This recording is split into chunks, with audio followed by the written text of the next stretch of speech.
Hello friends, welcome to my channel Mastaki Pathshala where you learn English better through Bengali যেখানে তোমরা ইংরেজি শিখবে বাংলায় অনেক বেটার ভাবে। এসএসসি সিপিও প্রিভিয়াস ইয়ার্স এর ইংলিশ প্রশ্ন থেকে যে ইডিয়ামস প্রশ্নগুলো এসেছিল সেগুলো আমরা সলভ করব। আজকের ক্লাসে আমরা 20টা ইডিয়ামস নিয়ে আলোচনা করব এবং এই প্রশ্নগুলো প্রিভিয়াস ইয়ার্স এর এই প্রশ্নগুলো স্টাডি করলে এসএসসির যে সমস্ত পরীক্ষা হয় সিজিএল বলো সিএইচএসএল বলো এমটিএস সিপিও প্রত্যেকটা পরীক্ষার ক্ষেত্রেই কিন্তু হেল্পফুল হবে। তাই আমি আশা করব তোমরা অবশ্যই ভিডিওগুলো মন দিয়ে দেখবে এবং সেখান থেকে শেখার চেষ্টা করবে। তাহলে আজকে ক্লাসে আমরা এসএসসি সিপিও প্রিভিয়াস ইয়ার্স এর কোয়েশ্চেন থেকে ইডিয়ামস এর প্রশ্নগুলো নিয়ে আলোচনা করব। তাহলে শুরু করছি আজকের lesson. First question, bend over backwards. Bend over backwards এই ইডিয়মটির অর্থ কি? অর্থাৎ তুমি পেছন দিকে ঝুঁকে রয়েছো। বেন্ড ওভার ব্যাকওয়ার্ডস, পেছন দিক করে ঝুঁকে রয়েছো। Working hard to try to Impress, তুমি কোনো কিছু খুব কঠিনভাবে চেষ্টা করছো, প্রচুর পরিশ্রম করছো কাউকে ইমপ্রেস করার জন্য। ওয়ার্কিং স্লোলি অ্যান্ড লেজিলি, খুব ধীরে সুস্থে এবং খুব কুঁড়েমিভাবে, খুব অলসভাবে কোনো কাজ করছো। গোয়িং ব্যাকওয়ার্ড, পেছন দিকে যাচ্ছ। ইউজিং রংফুল মিনস, বা ভুল প্রয়োগ ব্যবহার করছো, ভুল উপায়ে তুমি কাজটা করছো। বেন্ড ওভার ব্যাকওয়ার্ডস কথার অর্থ হচ্ছে তুমি কোনো কিছু ভালো করার চেষ্টা করছো, কোনো কিছু হেল্পফুল করার চেষ্টা করছো এবং তুমি কাউকে ইমপ্রেস করার চেষ্টা করছো সেই হিসাবে। সো অপশন এ হবে right answer, working hard to try to Impress, অর্থাৎ কাউকে তুমি ইমপ্রেস করার জন্য প্রচুর পরিশ্রম করছো। বেন্ড ওভার ব্যাকওয়ার্ডস, সুতরাং সঠিক উত্তর হবে option A. Question number 2, both Nitin and Uday are of the same interest. Nitin এবং উদয়ের দুজনেরই কিন্তু একই ইন্টারেস্ট রয়েছে। এখানে দেখো চারটে ইডিয়ামস দেওয়া আছে, বলতে হবে কোন ইডিয়ামসের মিনিংটা সেম ইন্টারেস্ট বোঝায়। Under the weather, birds of the same feather, blowing smoke without fire, different kettles of fish. Option এতে বলছে আন্ডার দ্য ওয়েদার। দেখো আন্ডার দ্য ওয়েদার কথার অর্থ হচ্ছে কারোর শরীর খারাপ হয়েছে, অসুস্থ রয়েছে, তখন তাকে বলা হয় আন্ডার দ্য ওয়েদার, এটা সঠিক উত্তর হবে না। অপশন বিতে বলছে birds of the same feather, অর্থাৎ একই পালকযুক্ত পাখি। তার মানে তোমার এবং উদয়ের বা নিতিন এদের দুজনেই কিন্তু ইন্টারেস্টটা একই, অর্থাৎ birds of the same feather, একই মানসিকতার দুটো মানুষ। সো অপশন বি হবে সঠিক উত্তর। অপশন সিতে বলছে ব্লোয়িং স্মোক উইদাউট ফায়ার, অর্থাৎ আগুন ছাড়াই সেখানে ধোঁয়া দেখা যাচ্ছে। এটা কিন্তু একটা রিউমার, মানে যেখানে তুমি ধোঁয়া দেখতে পাচ্ছ সেখানে মনে করবে আগুন রয়েছে, সুতরাং বলতে পারো এটা কিন্তু একটা গুজব বা রিউমার, এটা সঠিক উত্তর হবে না। অপশন ডিতে বলছে ডিফারেন্ট কেটলস অফ ফিশ, তার মানে বিভিন্ন টাইপের টপিক নিয়ে, ডিফারেন্ট টপিক নিয়ে কথা বলছো, অর্থাৎ তুমি বিভিন্ন বিষয় নিয়ে কথা বলছো, কোনো টপিকের সাথে কোনো টপিকের মিল নেই বা সিমিলারিটি নেই, ডিফারেন্ট টপিকস। সো এটাও কিন্তু সঠিক উত্তর হবে না, রাইট আনসার হবে option B, birds of the same feather. Question number 3, underline ইডিয়ামটির অর্থ তোমাকে বলতে হবে। I hate to get off on the wrong foot. I hate to get up on the wrong foot, অর্থাৎ ভুল পায়ে শুরু করছো, এটা অর্থ কি? Get off on the wrong foot, to start something with positive factors, একটা পজিটিভ ভাইবস নিয়ে তুমি কোনো শুরু করছো।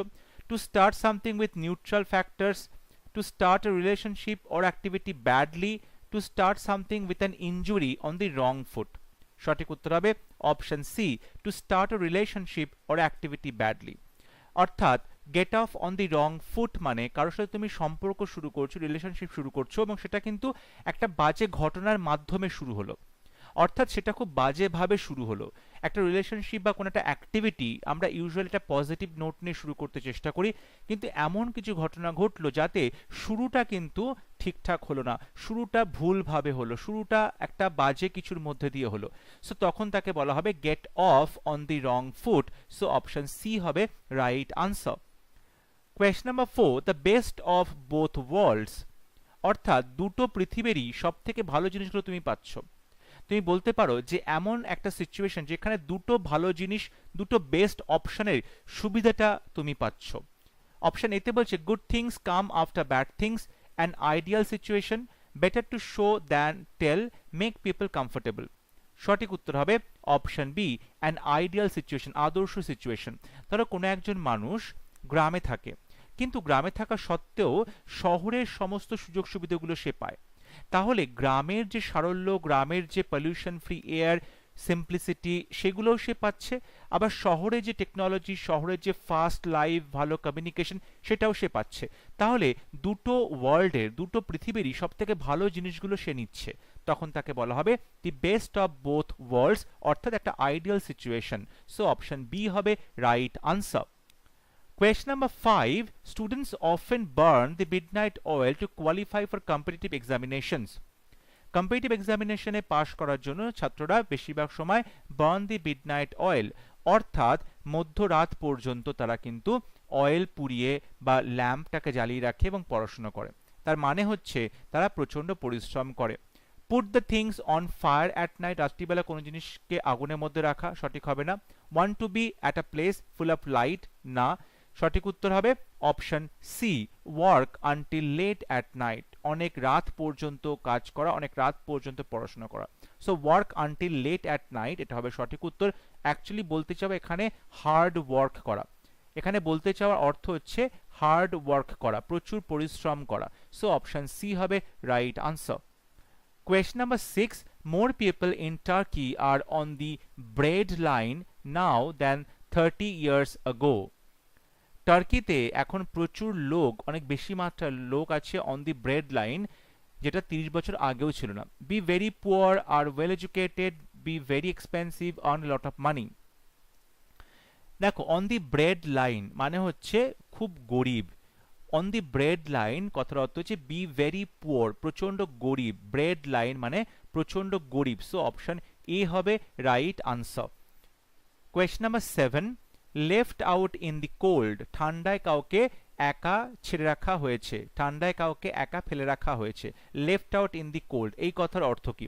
Two serve stale and cold food, ঠান্ডা এবং পচা বাসি খাবার সার্ভ করা। টু লিভ ইন হারি, তাড়াতাড়িতে বেরিয়ে যাওয়া। To bear extreme weather condition, চরম একটা ওয়েদার কন্ডিশন সাফার করা। টু বি ইগনোর্ড, অবহেলিত হওয়া। এক্ষেত্রে সঠিক উত্তর হবে option D, to be ignored. Left out in the cold মানে হচ্ছে কাউকে তুমি অবজ্ঞা করছো, অবজ্ঞা করে তাকে ঠান্ডায় বাইরে রেখে দিয়েছো। সো টু বি ইগনোর, কাউকে অবহেলা করছো, কেউ অবহেলিত হচ্ছে। সো অপশন ডি হবে right answer. Question number 8. We dodged a bullet when we didn't fall for the agent's words. Dodged a bullet, বুলেটটাকে তুমি কি করলে? ডজ করলে, মাথাটা সরিয়ে দিলে, তো বুলেটটা তোমার মাথাতে গিয়ে লাগলো না, বা বুলেট তোমার মাথাতে আঘাত করলো না। বুলেটটাকে তুমি বুলেট থেকে নিজেকে বাঁচাতে পারলে। To give something a try, to narrowly avoid situation, to be out of a comfort zone, to start performing better. সঠিক উত্তর হবে option B, to narrowly avoid situation. তুমি অল্পের জন্য বেঁচে গেলে, সিচুয়েশন থেকে অল্পের জন্য নিজেকে বাঁচিয়ে নিলে। To narrowly avoid situation, ডজড a bullet, অর্থাৎ গুলিটা লাগতে লাগতেও লাগলো না, তার মানে খুব অল্পের জন্য নিজেকে তুমি বাঁচিয়ে নিলে। To narrowly avoid situation, option B হবে right answer. Question number 9. An arm and a leg, একটা হাত এবং একটা পা লাগবে। To ask for too much, a large amount of money, everything is ready, to be lost and bewildered, হারিয়ে যাওয়া এবং হতবুদ্ধি হওয়া। দেখো, an arm and a leg কথার অর্থ হচ্ছে প্রচুর বেশি টাকা পয়সার কথা, খুব এক্সপেন্সিভ কোনো কিছু। তাহলে বলা হচ্ছে যে কোনো জিনিস কিনতে গেলে একটা আর্ম এবং একটা লেগ খোয়াতে হয়, তার মানে সেই জিনিসটা এতটাই দামি, সেটা কিনতে গেলে একটা মানুষকে তার হাত এবং পা বিক্রি করে পয়সা উপার্জন করতে হয়। কথার অর্থ হচ্ছে খুব বেশি অ্যামাউন্টের টাকা, খুব বেশি এক্সপেন্সিভ কোনো কিছু বোঝাতে গেলে আমরা এই ইডিয়ামটা বলতে পারি। সো অপশন বি হবে সঠিক উত্তর, a large amount of money. Question number 10. A leopard can't change his spots, একটা লেপার্ড কখনো তার গায়ের যে ছোপ ছোপ দাগ রয়েছে সেটা কখনো লুকোতে পারে না, কখনো পরিবর্তন করতে পারে না। Someone who is cherished above all others, এমন একজন মানুষ যাকে সবাই চেরিশ করে, যাকে সবাই প্রচন্ড ভালোবাসে বা উপভোগ করে, এরকম একটা ব্যাপার বলতে পারো। A visual representation is far more descriptive than words, কথার থেকে, কথায় বর্ণনা করার থেকে ভিজুয়াল কোনো কিছু দেখানো সেটা অনেক বেশি ডেসক্রিপটিভ হয়, সেটা অনেক বেশি বোঝানো যায়। Something good that isn't recognised at first, এমন একটা কিছু ভালো যেটা প্রথমে কেউ বুঝতে পারেনি। You can't change who you are, তুমি আসলে কেমন মানুষ, তোমার যে আসল নেচার সেটা তুমি কখনোই চেঞ্জ করতে পারো না। সঠিক উত্তর হবে অপশন ডি। একটা লেপার্ড কখনো কিন্তু তার যে গায়ের ছোপ ছোপ দাগ রয়েছে, স্পটস রয়েছে, সেগুলোকে চেঞ্জ করতে পারে না। তার মানে লেপার্ডের যে আসল বৈশিষ্ট্য, তার যে আসল ক্যারেক্টারিস্টিক্স, সেটা সে কখনোই পরিবর্তন করতে পারে না। সো তুমি কখনোই নিজেকে চেঞ্জ করতে পারবে না, তুমি যেমনটা তুমি তেমনটাই থাকবে। So you can't change who you are, option D হবে right answer. Question number 12, you cannot throw dust into my eyes. Throw dust into my eyes, চোখে ধুলো দেওয়া। Terrify me, hurt me, abuse me, mislead or deceive me. দেখো, abuse মানে গালাগাল করা, heart মানে আঘাত করা, টেরিফাই মানে ভয় দেখানো, কোনোটাই সঠিক উত্তর হবে না। রাইট আনসার হবে option D, mislead or deceive me. মানে তুমি আমাকে কি করছো, তুমি ঠকালে, ডিসিভ করলে, মিসলিড করলে মানে আমাকে তুমি মিসগাইড করলে, আমাকে তুমি ভুল দিকে চালনা করলে। চোখে ধুলো দেওয়া মানে আমাকে বোকা বানানো, আমাকে তুমি ঠকানো, ঠিক আছে। So mislead or deceive me, এটা হবে সঠিক উত্তর। Option D is the correct answer. Question number 12, a plum job. Plum job অর্থ কি? an easy and pleasant job, a rare job, a difficult job, a job involving extensive traveling. দেখো, plum job এটার অর্থ হচ্ছে খুব easy এবং খুব ভালো একটা কাজ। প্লিজেন্ট জব, খুব ইজি একটা জব, তাকে বলা হয় plum job. Question number 13, keep count of. Keep count of তার মানে তুমি গুনতে থাকো। কিপ কাউন্ট অফ, গুনতে থাকো টোটাল কত হলো। অপশন এতে বলছে two remind of a deadline, কোন একটা কাজের শেষ দিন মনে করিয়ে দেওয়া। টু অ্যাক্ট মোর পোলাইটলি, আরো বেশি বিনম্রভাবে কাজ করা। টু রিমেম্বার আ টোটাল, কোন একটা টোটাল সংখ্যা বা যে আসল অঙ্কটা সেটা মনে রাখা। To accept an invitation. তাহলে কিপ কাউন্ট অফ কথার অর্থ হচ্ছে টু রিমেম্বার আ টোটাল, তুমি কোন একটা সংখ্যা টোটাল কত হলো সেটা তুমি মনে রাখছো, তখন তাকে বলে যে keep count of. Option C হবে right answer. Question number 14, he made a mess of that bookcase he was supposed to be repairing. একটা বুককেস, বইয়ের যে তাক, সেটা সে রিপেয়ার করছিল, কিন্তু সেটা করতে গিয়ে আলটিমেটলি কি করলো, মেড আ মেস, অর্থাৎ সেটাকে আরো বেশি লন্ডভন্ড করে দিল, আরো বেশি অগোছালো করে দিল, গুছানোর বদলে আরো বেশি অগোছালো হয়ে গেল।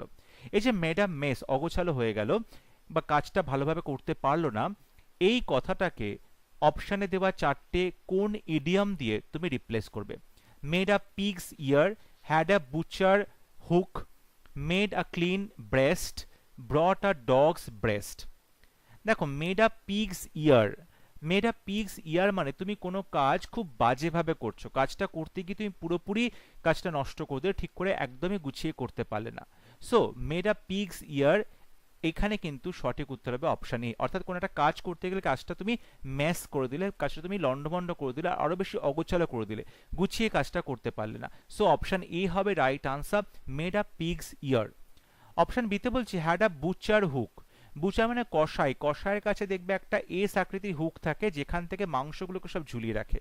তাহলে হ্যাড আ বুচার হুক কথার অর্থ হচ্ছে তুমি কোনো কিছুর দিকে তাকালে, কোনো কিছুর প্রতি তুমি দৃষ্টি নিক্ষেপ করলে, কোনো কিছুকে তুমি নোটিস করলে, অর্থাৎ সেই হুকের মধ্যে মাংসগুলোকে ঝুলিয়ে রাখলে তাহলে তোমার চোখ পড়বে কি আছে বা কি বিষয়টা। সুতরাং হ্যাড আ বুচার হুক মানে তুমি কোনো কিছুর দিকে দৃষ্টিপাত করছো, কোনো কিছুর দিকে তুমি নজর দিচ্ছ। সো এটা সঠিক উত্তর হবে না। সিতে বলছে made a clean breast of. Made a clean breast of মানে মনের গোপন কথাগুলো বলে তুমি মনকে হালকা করছো, made a clean breast of, এটা সঠিক উত্তর হবে না। ডিতে বলছে ব্রট আ ডগস ব্রেস্ট, এইটার কোনো সেরকম ভাবে অর্থ নেই, সো এটাও সঠিক উত্তর হবে না। রাইট আনসার হবে অপশনে মেড আ পিগস ইয়ার, তার মানে কোনো কাজ বাজেভাবে করা, কোনো কাজ করতে গিয়ে কাজটাকে লন্ডভন্ড করে দেওয়া। সো অপশন এ হবে right answer, made a pig's ear. Question number 15, keep a straight face. Keep a straight face, মুখটার মধ্যে তোমার কোনো এক্সপ্রেশন থাকবে না, মুখটা একদম স্ট্রেট থাকবে, মুখের মধ্যে কোনো রকম হাসি, কান্না, রাগ, অভিমান, কোনো রকম কোনো এক্সপ্রেশন থাকবে না। অপশন হচ্ছে বিকাম ভেরি কনফিউজড, খুব কনফিউজড হয়ে যাওয়া। Get on extremely well with someone, কারোর সাথে খুব ভালো ব্যবহার করা। Not laugh or change expression even though you want to laugh, তুমি হাসতে চাইছো কিংবা তুমি তোমার কোনো রকম এক্সপ্রেশন দিতে চাইছো কিন্তু সেটা করবে না, তুমি নিজেকে অনেক কষ্টে হাসি চেপে রয়েছো। Make more of an effort, অনেক বেশি পরিশ্রম করা। কিপ আ স্ট্রেট ফেস মানে হচ্ছে কোনো একটা বিষয়ে হাসি পাচ্ছে কিন্তু না হেসে থাকা, অর্থাৎ তুমি কোনো একটা কিছুতে প্রচণ্ডভাবে হাসতে চাইছো কিন্তু হাসবে না, হাসিটাকে চেপে তুমি তাকিয়ে রয়েছো। So keep a straight face, অর্থাৎ তোমার মুখের মধ্যে হাসি বা কোনো রকম এক্সপ্রেশন চেঞ্জ হবে না। সো অপশন সি হবে right answer. Question number 16, face the music. Face the music কথার অর্থ কি? To work every possible way to succeed, সমস্ত রকম উপায় চেষ্টা করা সফল হওয়ার জন্য। To accept punishment for some mistake which you have done, অর্থাৎ তুমি কোনো ভুল করেছো, সেই ভুলের জন্য তুমি শাস্তি গ্রহণ করছো। To be cheated by someone you trust, কাউকে তুমি বিশ্বাস করো এবং সে তোমাকে ধোঁকা দিয়েছে। To have the problems with money, সঠিক উত্তর হবে option B, to accept punishment for some mistake which you have done. তুমি যে কাজটা করেছো, তুমি যে ভুল করেছো, তার জন্য ভুলের মাসুল দেওয়া, ভুলের খেসারত দেওয়া, সেই কনসিকোয়েন্সটা ফেস করা। সো ফেস দ্য মিউজিক মানে হচ্ছে কোনো কাজের কনসিকোয়েন্স ফেস করা।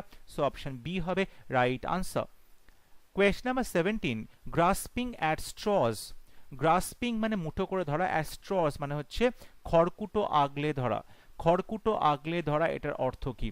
Trying to find the best way to compete with others, অন্যদের সাথে প্রতিযোগিতা করার সব থেকে ভালো উপায় খুঁজে বের করা। Trying to find some way to succeed when you see others are also doing the same, যখন তুমি কি করছো, সফল হওয়ার চেষ্টা করছো কোনো রকম ভাবে উপায়ে, এবং সেটা কিন্তু সবাই করছে, সেই উপায়ে অন্য সবাইও চেষ্টা করছে সফল হতে। সিতে বলছে trying to find some way to succeed when nothing you choose is likely to work, তুমি সফল হওয়ার জন্য অনেকগুলো অপশন চুজ করেছো কিন্তু কোনো অপশনই ঠিকঠাক কাজ করছে না, তখন তুমি অন্য একটা অপশন চুজ করলে সফল হওয়ার জন্য। এক্ষেত্রে দেখো সঠিক উত্তর হবে অপশন সি, অর্থাৎ তুমি একটা উপায় অবলম্বন করলে সফল হওয়ার জন্য। সেই উপায়টা কখন অবলম্বন করলে? যখন তোমার অন্য সমস্ত উপায় ব্যর্থ হলো, তখন তুমি একদম অন্তিম চেষ্টা করছো সফল হওয়ার, তখন তাকে বলে গ্রাসপিং অ্যাট স্ট্রজ, মানে খড়কুটো আগলে ধরা। তোমার কাছে যে অপশনটা আছে অন্তিম অপশন, সেটাকেই তুমি মরিয়া হয়ে চেপে ধরলে, সেটাকেই তুমি মরিয়া হয়ে গ্রাস করলে বেঁচে থাকার জন্য, সফল হওয়ার জন্য। সো অপশন সি হবে right answer. Question number 18, we have sent a very strong protest letter that should make them sit up and take notice. আমরা প্রোটেস্ট করে খুব একটা স্ট্রং ভাষায় প্রোটেস্ট করে একটা চিঠি পাঠিয়েছি, এবং এইটাতে কিন্তু তারা অবশ্যই বসবে এবং টেক নোটিস, ফলো করবে, অ্যাটেন্ড করবে, অবজার্ভ করবে, কনসিডার করবে। দেখো তারা কি করবে, টেক নোটিস মানে তারা অবজার্ভ করবে বিষয়টা তারা লক্ষ্য করবে, তারা এখন বসবে এবং বসে বসে বিষয়টা লক্ষ্য করবে যে প্রোটেস্টটা কোন দিকে হচ্ছে, কিভাবে হচ্ছে। সো এক্ষেত্রে সঠিক উত্তর হবে option C, observe. Question number 19, he got a burst of energy and started digging again. Burst of energy মানে বলতে পারো শক্তির একটা, সেখানে আমরা দেখতে পাচ্ছি যে বার্স্ট করলো, অর্থাৎ প্রচুর এনার্জি তার মধ্যে। টুক বুল বাই দি হর্নস, এখানে চারটি ইডিয়ামস দেওয়া আছে, বলতে হবে কোন ইডিয়ামস এর মিনিং হবে burst of energy. A fancy of someone, second wind, heart on the sleeve. দেখো take bull by the horns, পাগলা ষাঁড়ের সামনে দাঁড়িয়ে তুমি পাগলা ষাঁড়ের শিংটা চেপে ধরছো, মানে কোন রকম বিপদের মোকাবিলা করছো তুমি সামনে দাঁড়িয়ে, বিপদে ভয় না পেয়ে তুমি বিপদের মোকাবিলা করছো, বিপদটাকে তুমি ফেস করছো, এটা সঠিক উত্তর হবে না। বিতে বলছে ফ্যান্সি অফ সামওয়ান, তুমি কাউকে নিয়ে কল্পনা করছো, এটা সঠিক উত্তর হবে না। Heart on the sleeve, heart on the sleeve কথার অর্থ হচ্ছে তুমি কি বলছো, গোপন কথাগুলো তুমি বাইরে প্রকাশ করে দিচ্ছ, হার্ট অন দি স্লিভ, এটাও সঠিক উত্তর হবে না। রাইট আনসার হবে option C, second wind. Second wind মানে হচ্ছে তুমি কি করছো, তুমি সমস্ত স্ট্রেংথ, তোমার যত এনার্জি আছে সেগুলো তুমি ফিরে পাচ্ছ, ঠিক আছে। সো এক্ষেত্রে যে বার্স্ট অফ এনার্জি, প্রচুর এনার্জি দেখতে পাচ্ছি, প্রচুর তার মধ্যে একটা চালিকা শক্তি রয়েছে, সুতরাং এটা আমরা সেকেন্ড উইন্ড এই ইডিয়াম দিয়ে রিপ্লেস করতে পারি। সেকেন্ড উইন্ড কথার অর্থ কিন্তু যে তোমার মধ্যে প্রচন্ড স্ট্রেংথ কিংবা একটা এনার্জি চলে এসেছে, যেটা তুমি কোনো কাজকে কন্টিনিউয়াসলি করতে পারবে। সো অপশন সি হবে রাইট আনসার। এবং আজকে ক্লাসের last question, open your heart. Open your heart মানে তোমার মনটা খুলে দাও, অর্থাৎ মনের জানালা খুলে দাও। ইমিডিয়েটলি থিঙ্ক অফ সামথিং, এক্ষুনি কোনো কিছু নিয়ে ভাবা। শেয়ার ইউর ডিপেস্ট ফিলিংস, তোমার মনের একদম গভীরের যে ফিলিংস সেগুলোকে তুমি শেয়ার করছো। Feel relieved because the stress is removed, যখন স্ট্রেসটা চলে যায় তখন তুমি রিলিভ ফিল করো। Could do something very easily, খুব সহজেই কোনো কিছু করা যেত। তাহলে ওপেন ইউর হার্ট এটার অর্থ হবে শেয়ার ইউর ডিপেস্ট ফিলিংস, অর্থাৎ তুমি তোমার গভীরে তোমার মনের যে গোপন ফিলিংসগুলো সেগুলো তুমি কারোর সাথে শেয়ার করছো। সো ওপেন ইউর হার্ট অর্থাৎ মন খুলে কারোর সাথে কথা বলছো। সো অপশন বি হবে রাইট আনসার। আই হোপ আজকে তোমাদের ক্লাসটা ভালো লেগেছে, তোমরা অবশ্যই প্রত্যেকটা এই প্রিভিয়াস ইয়ার্সের ক্লাসগুলো ফলো করতে থাকো এবং আশা করব পরবর্তী তোমাদের পরীক্ষার জন্য এই ইডিয়মসগুলো বা এই ক্লাসগুলো অবশ্যই হেল্পফুল হবে। যদি ভিডিওটি ভালো লাগে ভিডিওটি লাইক করবে, শেয়ার করবে এবং আমার চ্যানেলটি সাবস্ক্রাইব করতে ভুলবে না। পরবর্তী লেসনে খুব শীঘ্র দেখা হবে, ততক্ষণ সবাই ভালো থাকবে, সুস্থ থাকবে। Thank you.